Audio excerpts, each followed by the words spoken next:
I'm Scott Sullivan, Discipleship Catalyst with the Georgia Baptist Mission Board, and our team exists to strengthen Georgia Baptist churches in the area of discipleship. We've developed 3 tools just for you. The Watershed Principle, which identifies the 6 main ministries of the church that must be healthy to produce world-impacting disciple makers. The Spark Conference. Last year's conference saw over 33,000 views from 45 different states and 18 countries. This year's conference will premiere on August the 12th with best-selling author Tony Evans, Ben Mandrell, president of Lifeway, and David Kinnaman, the president of the Barna Group. We also have learning communities that are set up throughout Georgia, which exist to help you finish the task of leading your family in ministry well. You can see our website to find one near you. Also, every Thursday at 3 p.m., you can catch this broadcast through Facebook, Instagram, or multiple podcast platforms. Now, let's join today's broadcast.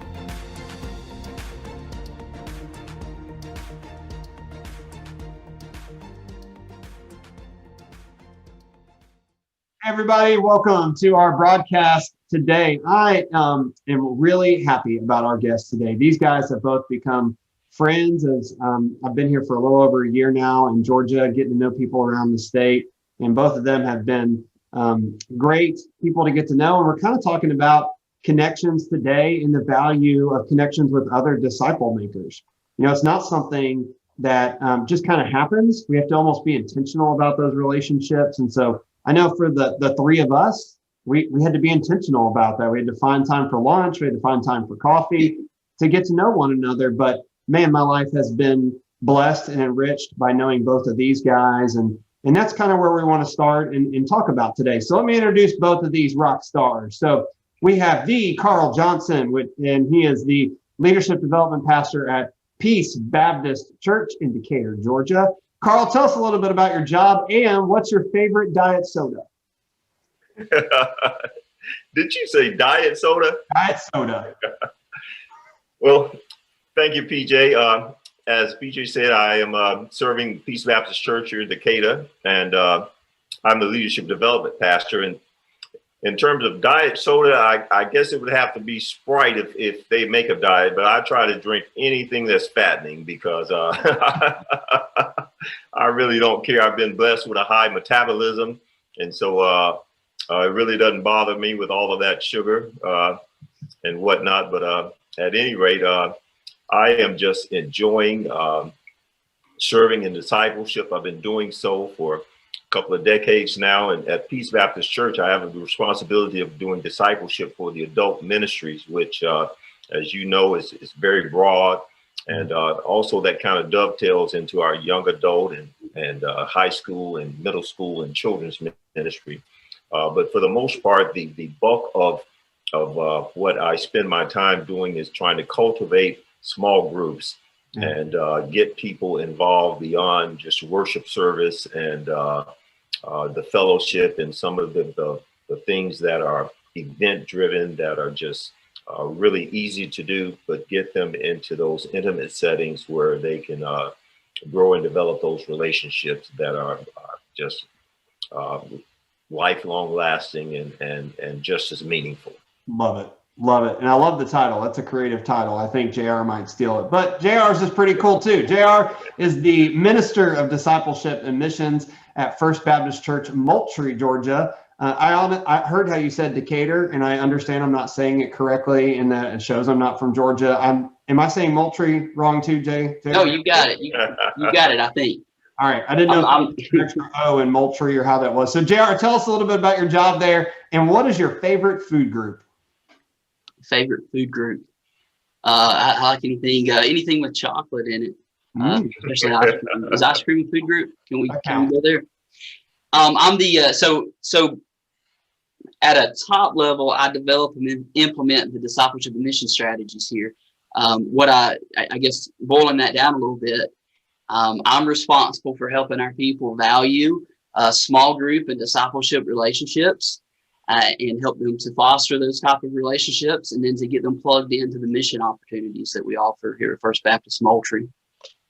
Yeah, and it's pretty cool. How long have you been there? Almost 3 years. Yeah. So about half of it in COVID. So definitely Yes. some Wow. perspective. Senior pastor transition in COVID. It's Yeah. So you've had a ton of changes too. And Carl, I know you've been at that church for a long time and vocationally for a period too. But guys, when it comes to this topic, it's real sensitive to my heart because I have a passion for single adults, as both of you know, and loneliness is a big factor in singles, but it's really a big factor in everybody's life. And I just feel like we have to value those connections in our lives that help grow us, that help edify us, that help us become who we want to be and who we don't know that we need to be. And sometimes we have to get guys around us to help us think differently, to see the world differently.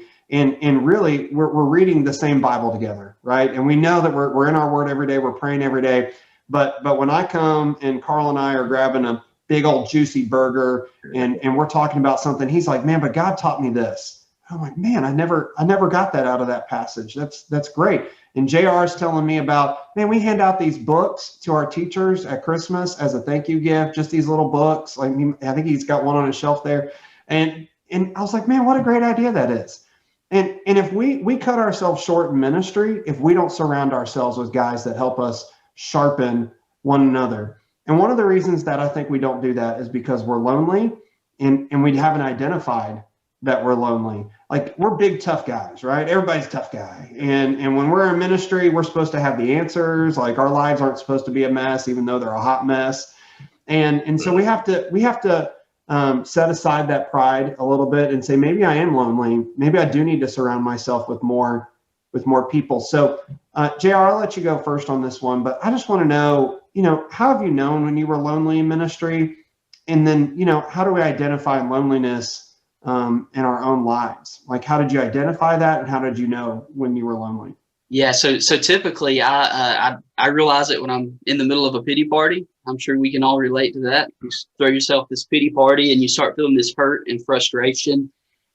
And unfortunately, a lot of times that's directed towards the people that are in your life that you feel like they should be there for you. And it's an unfair hurt and frustration because most of the time that they don't even know that you need them in that way. And a lot of times church members, they can't relate well to the loneliness that a pastor feels. Only other pastors can do that. So it's completely unfair to the people in your life, and not to mention your family, because that's the first place it'll spill over to is your relationship with your wife and your kids, and it's entirely unfair to them. So that's always the frustration is kind of the waking up point for me. It'd be great if it happened before that, but I always recognize it at that point.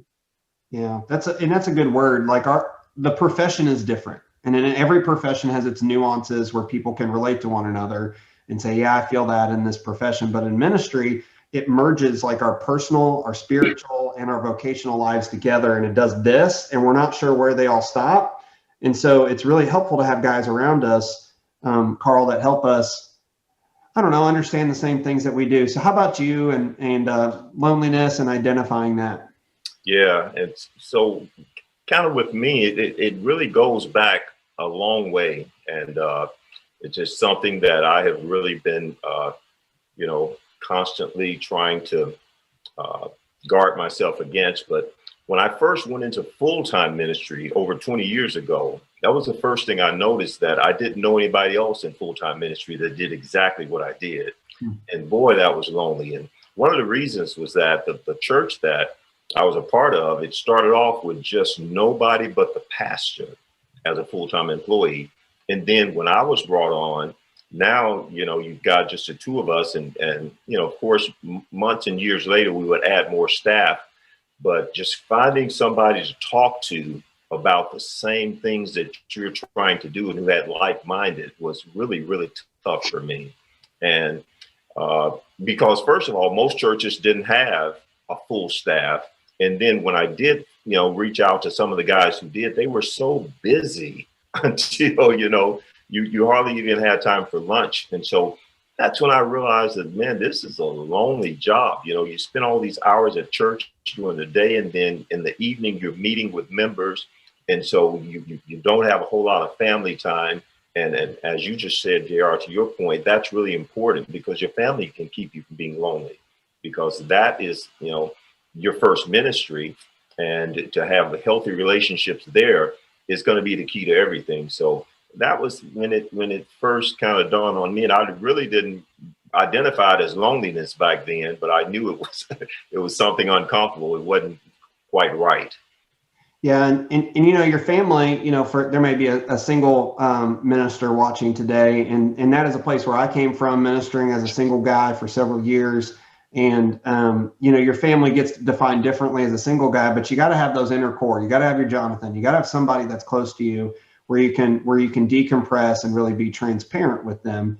And so it's just as important as a single or a married adult, or if you have 10 kids or no kids. The point is well taken that you have to have somebody close to you, and we see that throughout Scripture repeated. And you know, I'm gonna share a couple of these stats just to kind of bring it home a little bit when guys are like, man, maybe I'm lonely sometimes or I'm not. In fact, we're gonna do a quick poll in the chat here. Okay, introvert or extrovert? Which one are you? Type it in the chat right now. And Carl, are you an introvert or an extrovert? You know, I think I'm an extrovert. He leans. You lean extrovert. I see it in your answer. Somebody's going to type ambivert, all right? And there's always somebody who breaks the one or the other mold. Okay, all right. So we'll say, JR, what about you? I'm in the middle, leaning introvert. Every time I take the test, that's where I land. You land. So I fall off the extrovert cliff like every time, and so I could not be more on the other side, which is great because I like meeting people, but it's exhausting. When you bring somebody to your house every weekend and your wife says, I like watching Hallmark movies, so when are we going to do that? So that can be interesting. So extrovert, introvert in there. Okay, so some compelling data on loneliness in America.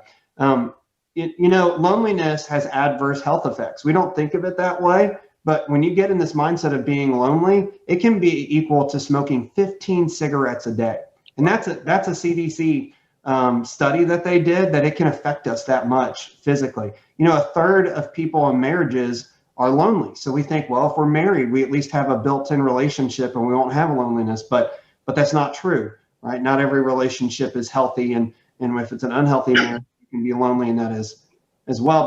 But 35% of people say that they have no one to turn to when they were stressed. That goes back to what we're talking about. Who's going to be your inner tribe? Who's going to be the people you talk to?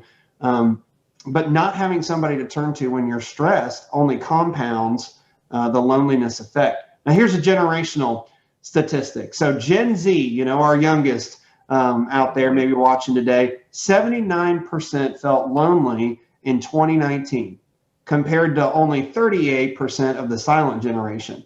And that is a stat that goes back to what we all kind of hear people talk about. Oh, they're the youngest in the loneliness. But they are. They identify as very lonely, and they don't have a trusted friend or a trusted person to talk to. But yet our silent generation, right, the greatest generation, they learned how to have in-person relationships in a different way and surrounded themselves with those friendships. That's why commercials are different for Gen Z as opposed to the silent generation, right? Now, the last one I want to share with y'all is that over 60% of young adults have less than 3 meaningful interactions a day. Young adults identified as people that are under the age of 30. Isn't that incredible? If you're watching, you minister in your context, and I'm talking to you on the other side of this camera, that 60% of young adults, young pastors, have less than 3 meaningful adult interactions a day. We can talk to a lot of people. That doesn't mean it's meaningful. And so this is kind of the basis that we're coming into this conversation today, is that we don't want you to feel alone. Right? We want you to feel that you have these meaningful interactions every day, that you're around people that you can talk to when you're stressed. And so, JR, you know, I know we've gotten to know each other, and you just really value and maintain discipleship relationships with people outside of your church. So there's inside, I get paid to do this. I get paid to talk to these volunteers or do this home group on Thursday nights. But outside of your church, man, you do a great job at this. And I hear you talking about that. So tell me a little bit about that. And then why do you value that?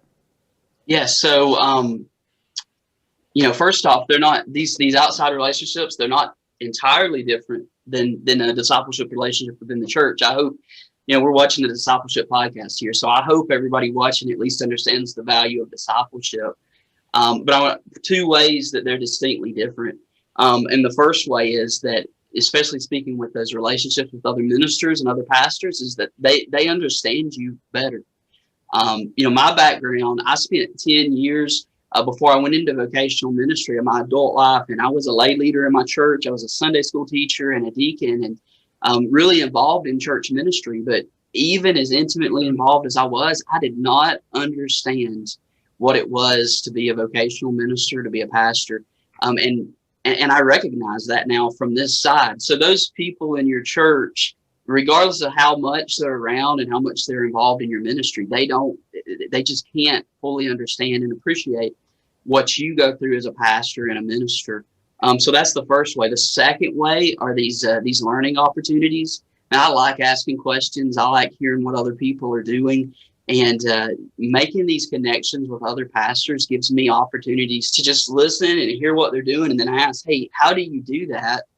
Or if I've got a question, something I want to do better, I'll throw it out to my learning community. I've got one of those questions out with our core community right now on prayer ministry. How do we get those under 40 involved in prayer ministry? It's great to have those avenues to ask those type of questions. Yeah. So why do you make the time? Why to have those interactions? Why do you do it? It's essential. It helps me to be a better minister. It gives me a vent and accountability to other pastors. I can share with them when I'm frustrated, and they can hear that and speak truth into my life and call me out if I'm frustrated over something I shouldn't be frustrated over. And then also just learning and learning how to be a better minister for the people in my church. All of those outside discipleship relationships help me to minister to those inside relationships that I have a whole lot better, because I'm learning from guys who are strong in areas that I'm weak in, and just kicking ideas around and letting some guys rub off on me who are a little bit more seasoned in ministry and have been in ministry longer than me. And I've had pastors, as I've traveled around, that have said things like, "There's nothing new to teach me. I don't mean to be rude, but I've been doing this for 30 years." And I just think, wow, I'm not trying to say I got anything new to teach you either, but you could teach me. And that's genuine. As consultants, we work in 6 regions in Georgia. If you're watching and you're new with us, and we have the privilege of serving hundreds of pastors in each region. And a lot of the times it is us learning and then sharing with somebody else an idea. JR, we've interacted, and I'd say, oh man, this guy's doing this in this county, just a couple counties over. Did you know that? No, I didn't know that. So it's not that we have some new idea and we want to be the ones with all the knowledge. We genuinely learn. So when you shut off and say you're not going to learn anymore, you really just hamper how much God can expand your influence. And what reading is one of those things like you talked about. So on your bookshelf, you have about every seminary book known to man. And on my bookshelf, I have about every Usborne book known to man. And Carl is an open book. He's a blank slate. He is ready to be poured into. And I just want to commend him for that in our backgrounds today. And so, Carl, let me ask you the next question here. Carl, you've done networking in your vocational life prior to your calling. And I think you've seen this in a lot of different perspectives. So how's that helped you with discipleship connections and ministry? And just kind of, take a moment, walk us through maybe your testimony a little bit and how that's evolved. Yeah, well, so my previous life, if you will, it's almost like Moses. I've been in and out and in and out. But I used to work for a cancer diagnostic laboratory. So I was in laboratory medicine, and my job was to consult with pathologists. And my consultation had to do with informing them of the latest testing methodology so that they could prescribe the proper therapy for their patients. So the bottom line is medicine changes so fast. And PJ, you kind of alluded to me selling pills. I was really close. I was a first cousin, but I was selling the testing to prove that the pills could work. And so the pharmaceutical guys were really my partners, because when they do the clinical trials and they say this drug will work for this cancer treatment, the insurance is not going to pay for it unless it's tested to show that it's going to be effective. So here's how the networking comes in, because these guys, they're very lonely. As a matter of fact, We were talking about loneliness. They're looking through a microscope all day. And so here I come, bringing lunch, and we're going to talk about, some of their patients and some of the challenges that they're having. And what's really important to them is the data or the white papers. But here's what's also really important. When I could say to them that some of the thought leaders in their field have done these testings and had good outcomes with their patients. So it was important to me to know all of the pathologists in the regions and the oncologists. And I would go to their meetings to just sit and listen to a lot of stuff I didn't understand, just so I could have that relationship, so that when they would get a patient and they were successful, I could use that information to say, hey, they're using this testing and it's working. Doc, why don't you try it? And, I developed a lot of good relationships, listened to them talk about their hobbies, and even play golf a little bit because that's what they do. And I'm not a real big sporting fan, but that's a relaxing thing to do, play golf. I'm not good at it at all. But in ministry, it's the same way. Discipleship is such a niche. It's almost invisible to most people because it happens behind the scene. It happens in ways that is so private. A lot of the stuff you don't even share with people. But that's how people grow, when you get into their personal life and you really meet them right where they are, and you develop those relationships and they begin to trust you. And so there's so many parallels that I draw. It was almost like God gave me that career just to put me in ministry, because that helps me to understand that without the relationships that I've established, discipleship is just not going to happen. And even now, some of the mentoring things that I'm doing with guys, it's not a program that we introduced to the whole church. It's something that I'm hoping develop and just takes off, just naturally, organically, and just begin to multiply. And I really have no control over it, but it's something that I absolutely believe in. Man, and those relationships are lifelong. The concept of it being hidden is man, the way you worded that, Carl, is brilliant, because we've done a lot of these, but I've never heard it said in such a way like that. I think one of the most scary parts about discipleship is that it's so hidden. Like, as much as we want to make it transparent, and our team gets up and we preach in pulpits, hundreds of pulpits a year, and we talk about transparency and discipleship. You can be a part of it. But at the end of the day, most discipleship interactions are done with a few people. It's not on stage. You can't see it. You have to taste the water, and you have to get somebody in the room to taste the water. So much of your training of listening, is what I heard in your testimony too. I just listened, and I'd say, okay, I can glean this from here to apply it in a different area. And that is what disciple making is. And so being around disciple makers where we can take ideas and glean those, and also share a few along the way and say, this is what God's done in our lives, to do that is important. And so without those relationships, it's never going to happen. So you end up in this silo, and you're the same thing, expecting the same results over and over. Now, several pastors are watching, guys, and they're not the disciple maker for their churches. We have churches that run under 100, and they are thriving churches in their communities. And so size isn't a dictator of that, but it does help to have more involved, right? So when I run less than 100 and I'm a Bible pastor or a single staff pastor, I got to have a point person that's thinking about this, that's helping me forward discipleship. But also, I have to be a disciple maker. And so many of our learning communities are full of pastors. They're not full of just these education guys. In fact, I think almost all of these learning communities are single staff pastors. I have one that's just Bible pastors. There's another one that's just associational missionaries. We're getting these guys together, and they're talking because they really understand where they're coming from. They're not just some education guy pushing it forward. And so, guys, these learning communities are big. Dr. Scott Sullivan, who we have the pleasure of working with here in Georgia, just really set out a vision and said, I see this as the way forward, so that no guy's left behind, nobody's alone, and that you have somebody to have as a middle of the night friend that you can call. And maybe you don't have those. And that's part of the success of like our Bivo group has been that these guys don't have a staff meeting, do they? They don't have a staff. And so their staff is their meeting. And these guys love coming to their meeting and saying, this is how church went Sunday. And then we talk about a discipleship principle, and they go back encouraged to work on that when they can apply it in their context. So, you both are active in learning communities. I guess I want to know one reason why a person should join. And I know we've listed a few, but let's, JR, tell me one reason why somebody should join a learning community. Your learning community, you lead one. So ours, okay.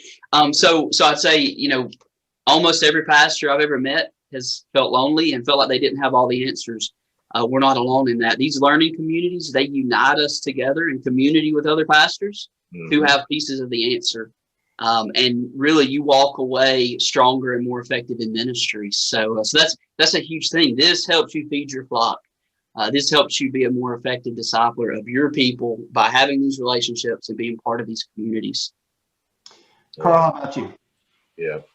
Well, one reason I think is really great to be in these communities is something I heard a pastor say, and it kind of echoed around the room. And he said, I went to seminary and I know how to preach, I know how to teach, and I know how to, prepare a sermon and all of that. He said, but I really didn't learn some of the things that I'm getting from around this table, best practices. And that just really struck a chord with me because, of course, I've been to seminary too. And I've learned so much outside of seminary that I wasn't taught. I could relate to exactly what he was saying. And when you get down to real ministry and just one-on-one interaction, there's just some things you just learn from other people. Yeah. And that's great when pastors get together and rub elbows like that and share best practices, and they come away better and not to speak in a degrading way to a seminary education, because I'm right now studying there in New Orleans in the PhD program. But you've got to recognize that the value of interacting with other people in real life is something that's non-negotiable, and no seminary education can take the place of that. And so, it is worth the investment. Clearly both of y'all are seeing that, and I've kind of shared about ours. I want to share a story since I'm recording from a remote location deep in the heart of Texas. And I was telling a friend what I do, and I've known this guy almost 14 years. We've known each other, did his wedding, and his family's just super sweet and really important in our lives. And so we're sitting around the table, and he goes, "Now, what do you do again?" And so I try to explain what I do, which is weird. And he goes, "All right, so if you're not around people, so how do you do your job?"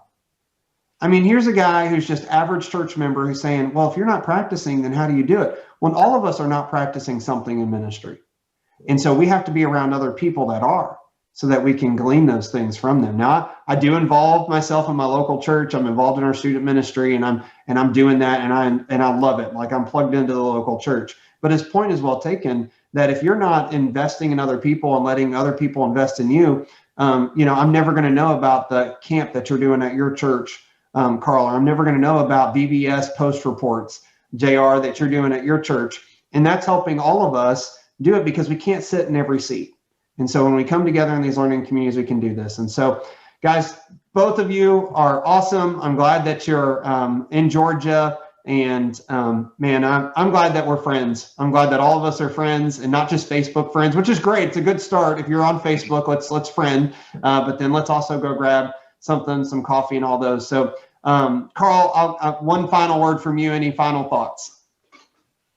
Well, I just like to say to everybody that's listening and that might be a little discouraged right now, because in this season, it's even tougher, for that Gen Z who's been disconnected from their peers for almost a year, to be encouraged, because we've got an opportunity now to do discipleship in a way and reset without having to force it.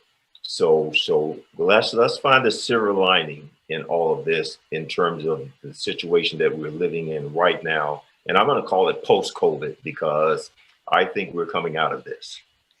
Positive thinking. We're going to go with that. JR, how about you?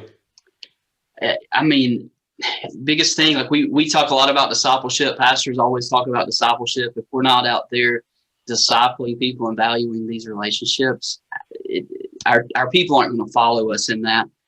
These These relationships are important. And they set the example for our people. This is the way we want our people to conduct themselves. So why shouldn't we? Why should we be lonely if we're telling our people that they shouldn't be? Such a good word, guys. I'm going to end it on this, which is just kind of a cheat sheet to belonging. And we want everybody that's watching this to belong. And part of that's a strategy of learning communities. But just 3 quick things. Belonging is, am I noticed? Am I named? And am I known? And if you do those 3 things, then you're going to feel belonged to a group. And so that's not a discipleship strategy. That is just what science tells us that we feel when we get around other people, right? Am I noticed? Am I named? And am I known? So we want you to take that next step. Type your name in the chat. And if that's not enough motivation, we also give away swag. So you can type your name in there, tell us where you're watching from today, and we'll be sure that you're known. Guys, thank you so much for the conversation. It's fantastic. And as always, we pray that you will share the gospel seed that was shared with you. Amen. Thank you for listening.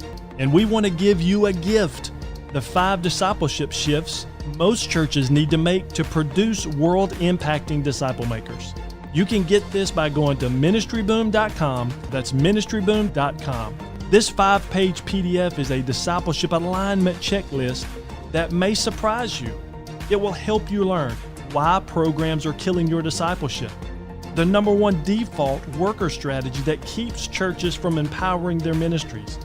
Learn the OGV factor and how it can revolutionize discipleship, attendance, and evangelism in your church. Again, go to ministryboom.com. The Georgia Baptist Mission Board is able to provide resources like this because of gifts from Georgia Baptist to the cooperative program. For more information on this broadcast and a customized discipleship plan for your church, visit gabaptist.org/discipleship. And by the way, if you found this content helpful, we sure hope you'll share it with a friend.